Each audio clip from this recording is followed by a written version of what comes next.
Welcome back, everyone, to Pathologic. You heard Ran Lviv, otherwise known as DraxxKraven, and we're gonna go check out on these guys chilling in Ava's backyard. What the fuck are you, Ragman? Okay.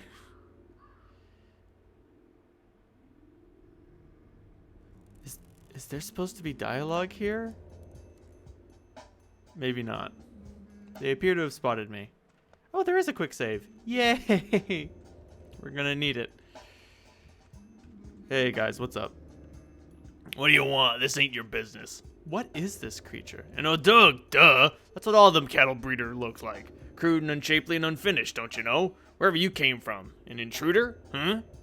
It's you who are intruding. You need to go away. Don't you see he's sick? He's a runaway, this Odug. Hide him all night long, I did. We'll march across the river now, or else, he dies. Give him a break, will ya? He ain't gonna bite your head off. Be on your way. And watch out, too. We don't need no witnesses. Can do some killings if we must. Fine, I'm leaving. Relax. I won't tell anyone about you. The worm feels sick. Head packed. Blood boiling. Belly freezing. Let the worm warm up. Let him take a rest. Don't touch us. We're dangerous. Well, some stench on you, animal. How on earth do you even live like that? No, he doesn't seem too offended. Get lost. I'm even more dangerous. Oh, fuck! How do I... No, how do I draw my hands? Oh, God. Nope. Nope. What the hell was that? Let me just... Ah, fuck. No, I want to draw my weapons. Nope, that just dropped it on the ground. Give me a minute. Controls. Plague Finder. Attack. Tab. There we go. Yeah. Oh, Jesus Christ. This does not seem to be going well.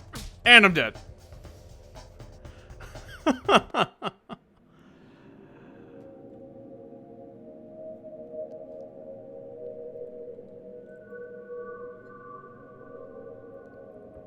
Let me try that again, now that I know how to fight. How hard could it be to beat two men to death? For committing the esteemed sin of hanging out in some woman's backyard before they make their brave getaway. This seems like a proportionate response.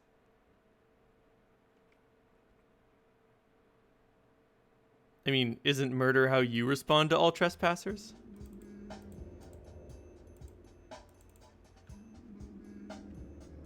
Okay, so now I have the scalpel equipped.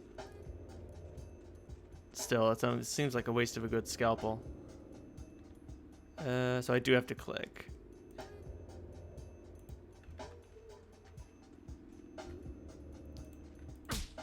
Oh, right? Looks like I'm always gonna take one on the chin.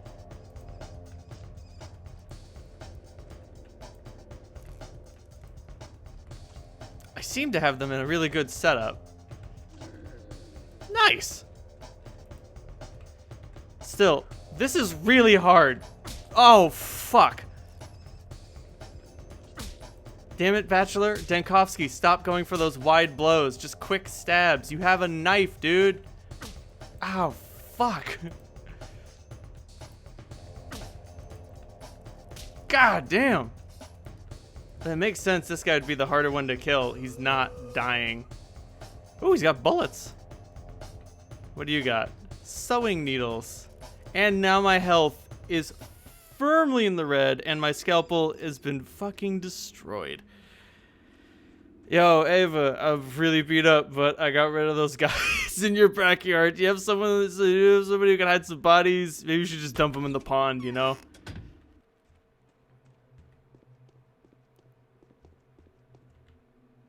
My lacquer is cracking, see? I'll take a look and go outside. What?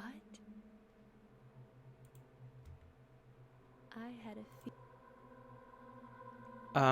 Since you've decided to fight death, you'll have to be very careful. It's September. You'll be dying with every breath of air. Thanatika's achievement. I'm not going to waste your time monologuing. You got me wrong. You will be dying here much faster than in the capital. Your body is wasting away just as fast as a boat sinks with its hold full of water. Breathe in this air. Can you feel it? You have a poetic mind. Not at all. My mind is quite prosaic, yet your arrival has gone to my head so much that I'm longing for poetry. But I speak of the simplest corporeal things. I'm worried about your health. I'm a doctor. I know how to take care of myself. I'm having chest. Huh. Maybe that's not what she was referring to. I may have killed those two guys for no reason. Oh, is there a back door? Okay, not every door is accessible. Also, this is our walking speed. I can only slow us down. Got it. Don't get wet. Can I put out the fire? No, I can't. And the corpses are gone. So, can I get anything from her for that? Or do I just get the 5 revolver bullets? I mean, hey, ammo is ammo. Can you feel how? Shit. Okay, looks like I get 5 revolver bullets for doing that. Oh, God. Alright. Almost all my health is gone. This is fine. Time to go talk to the Kains. What happened to you? Don't worry about it. I'm fine. I'm a doctor. See? Do I have anything? Clothes. I've got some protective gloves. That's good. I have some drugs. Oh, I just applied. Oh, God. I need to stop taking these. I need to stop just taking all this shit. And I have, what is this? Is this some water? Water. Cool. And I have 29 kerosene and needles. All right. The tourniquet seemed to do something, which is good. A little. Better than nothing. Anyway. Here's hoping 5 bullets, or 3 of those bullets can get me some medicine. This is Simon Kains. This is Maria Kains' place, so we want to go talk to Maria first. Possibly. Who knows? Maybe I should actually speak to Simon first. I don't know. Also, occasionally we will acquire some coin. I assume this is just like money we find on the street. I don't know. Some sort of retainership we have. Ma'am? Oh. It came from below the ground. For many years, we were burying the bones wrong. Excuse me? You resemble an adventurer more than a doctor. I am an adventurer. I saw you in a dream. Don't flatter yourself. My desires have nothing to do with that. I simply saw you take us all by the throat. What else did you see in that dream? I'll tell you when I think I can trust you. Well, I hope that happens soon. Why can't I move on my own? I have a lot to tell you, Bachelor Denkovsky, but I dare not until you meet my Uncle Georgie. Otherwise, he'll rip my tongue out for disclosing a secret. I'm looking for Simon. I know, but you will have to speak to Georgie instead. They're twins, so you won't be too disappointed. Where can I find him? Close at hand, just next door. I'll be back soon.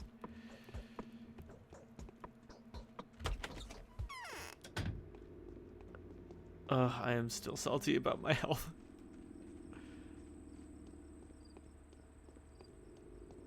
Okay. I can't do anything with that. It's just a fantastic decoration. What time is it? Can I know?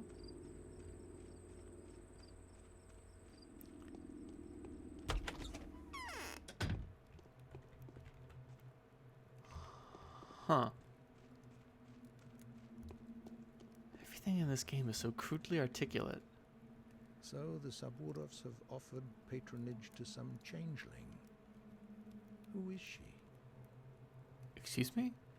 Most venerable doctor, it is with great impatience that we have been expecting you. You need not delve into the minutiae of your business with us, since our family is well acquainted with your scholarly work. We're also quite aware of the difficulties you are experiencing and well prepared to do our utmost to support you. It hurts me all the more to be the one to inform you that Simon, my consanguineous brother, the creator, keeper, and embodiment of all that surrounds us, has been murdered. Damn it. Why did this have to happen just before I arrived, right as I found a chance to prevail? Precisely. Why did it have to happen just before your arrival? Are you asking yourself the same question? I hope you don't see any connection between my arrival and the murder. In fact, I do see a connection. However, do not mistake it for a thought that it was you who murdered him. What do you know? My brother was murdered last night, under the strangest of circumstances. But for all the mystery surrounding his death, I'd rather eschew the notion that his departure was connected with whoever he visited. Whoever had visited Simon that evening. The visitor is a man of laudable rectitude and an old friend of our family. There are witnesses to testify that he and Simon did nothing but converse. Who was the visitor? Someone you know quite well. The man whom my brother saw last night was your colleague, Isidore Barak. Was he not the very person to advise you to come here as well? I would have told you that I'd been brought here by the hand of fate not so long ago, naive man that I was. Isidore has done more than he thinks. I have a lingering feeling that time itself is using uncontestable powers to further its own intentions. What do you think? Categories like time, nature, and fate deprive man of responsibility for what goes on around him. I was taught to avoid this worldview. It could be that my mind is clouded by sorrow, but I cannot escape the feeling that your arrival was no coincidence. Your choice was made for you, my dear doctor. Let us not blame fate for it. Isidore wrote to you without making us aware. He took a risk that could have displeased our family. Really? Why do you say the word fate with such disgust? I prefer the word time, in a fatalistic sense of the notion, of course. So Simon wasn't aware I would come? Even though we were certain of when you would arrive, my brother was looking forward to meeting you. The tragedy may have been a consequence of the actions he took in preparation for your arrival. Someone has taken a powerful piece from the chessboard, a piece upon which your position here depended. It is doubly regrettable that Simon was playing on your side. So you presume the queen knew of the blow and sacrificed itself for a pawn, but why? To grant you victory over death. Was it not your ultimate aspiration to help you? Simon seemed to have played a very dangerous game with fate itself. He went out of his way to provide you with a body of evidence. Well, what did he do? It is of no importance to me what exactly he did. He took another leap for the stars and paid a terrible price for it. I repeat, he was murdered. The subject of importance here is the identity of the murderer. Everything has gone to rack and ruin. I wish I could take vengeance upon the person who ripped the life from this man. Do you want to help us, Doctor? Find the murderer for us? My brother Victor, who is in the wing next door, would share some of his thoughts on the matter. Help us, and the reward will not disappoint you. Indeed, it seems there are too many coincidences. Your brother's murder can just as well be called the murder of Bachelor Dankovsky. I will help you in every way I can. Jesus Christ, this guy's brother is murdered, and Dankovsky is like, nah, man, it's me who's really hurt by this. I'm convinced that if there is anyone at all that can help us solve this puzzle, then it is you. This mission calls for someone as astute and inventive as yourself. If Isidore was an instrument of fate, then Simon's murder is a message that fate intended for you personally. Do not think I am inclined to blame you for that. I am not. How do you plan to look for the murderer? We will take our own measures. The only thing I expect from you is to be yourself. Do what you think is required. Whatever you find out, whatever you do, whatever your day turns into, everything is a clue to the solution of this puzzle. I repeat, everything that is happening here is happening on your account. You have my sympathy. So this is where Victor lives. Okay. And I'll want to talk to him. But I should also talk to Maria. However brilliant an action, it should not be esteemed great unless the result of a great motive. Which of the locals do you think I can trust? I don't know for how long you will have to remain here, Doctor. You're most welcome to be my guest, even though I won't try to keep you. While you are here, though, especially since you are trying to find out the truth, it is my duty to offer you a piece of advice. This remote place has a history of its own. There is not enough time to retell it to you, which is unfortunate, since it is the background of the town that may possibly justify some local conventions that will most likely seem barbaric to an educated person like yourself. What traces did history leave in your society, then? There are 3 truths that rule this town, 3 origins, 3 ideas, if you like. For several generations, these 3 powers have been in conflict with each other. I suspect none of them can exist without the other 2, yet each of them still strives to dominate. Each of them has its own voice, too. Tell me more. These voices are the ruling families, the co-owners of the Bull Project, who have been ruling the town for almost 2 centuries. Each one of the truths they represent is screaming at the top of his lungs, and in doing so, travesties whatever value it carries. So all you wanted to inform me was that the 3 contradictory versions. Who are they? The first is the Saburovs, the second is the Olgimskis, the third is the Kains. We are the 3 heads of one beast, each of the clans with will offer their own understanding of what was going on. Each of the three will use their own voice and the voice of their followers to lie and distort the truth. We cannot exist otherwise. However, in doing so, we will inadvertently reveal the entirety of the truth to anyone who would listen.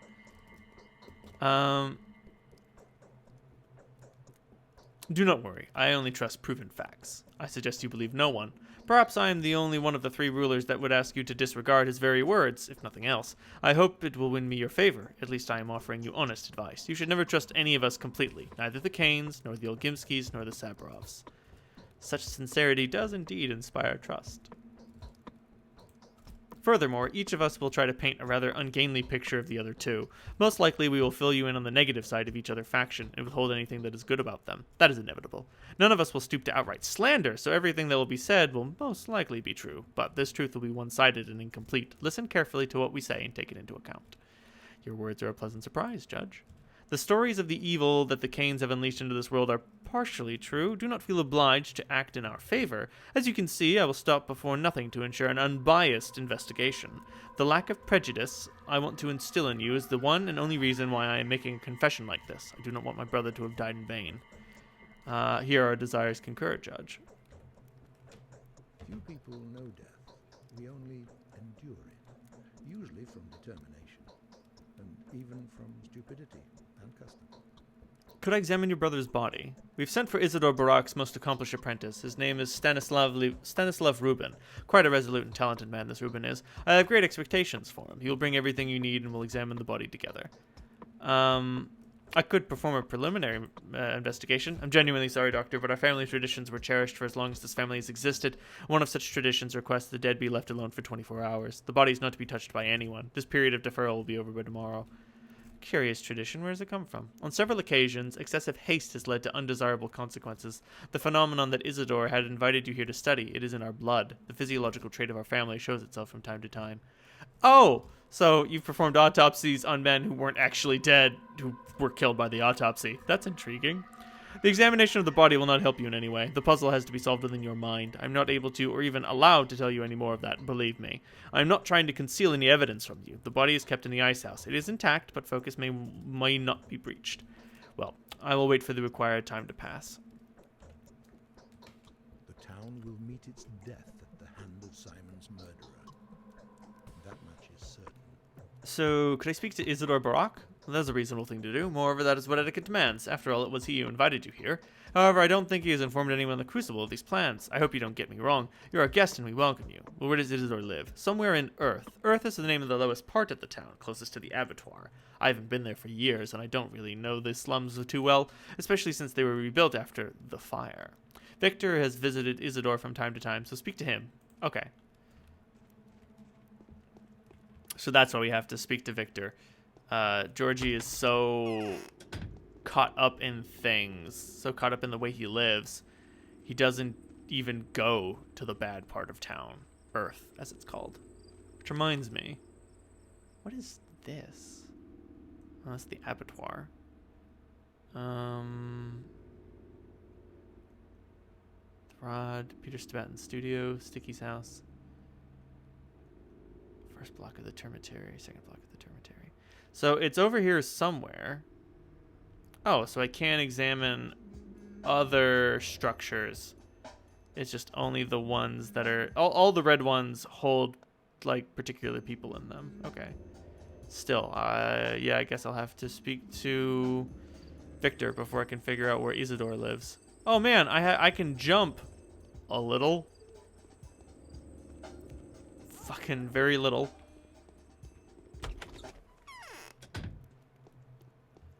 Can we talk now? There's more life in me that can be lived. What? Now listen closely. The time for collusion, secrets, and alliances has come. I'm going to ask something of you. I'm not used to that. I'm used to holding the reins, but you're not harnessed, so I would be unacceptable to address you in this manner. I find solace in the fact that my request will be welcome with you. It fits the style of your venture. Oh, as an adventurer. Anyway, that'll do for this episode of Pathologic. Next time, Isidore?